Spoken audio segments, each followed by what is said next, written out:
দেখবেন, সন্ত্রাসী দেখবেন, চাঁদাবাজ দেখবেন, তাদেরকে ঘেরাও করে পাকড়াও করে আমাদেরকে তথ্য দিবেন। আমরা কুইকরা সাহস করে সন্ত্রাসীদেরকে গ্রেপ্তার করতে সক্ষম হবো ইনশাআল্লাহ।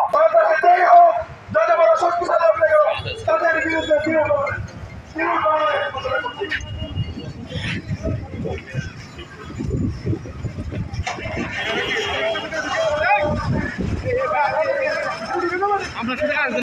আপনাদের এলাকায় পাড়ায় মহল্লায় যারা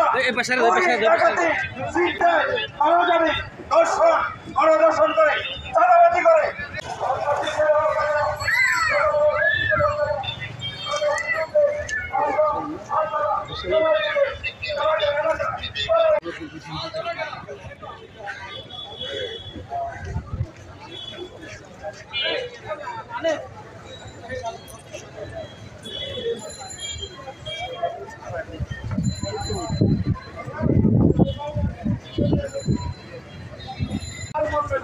আমাদের এই অভিযান অব্যাহত থাকবে।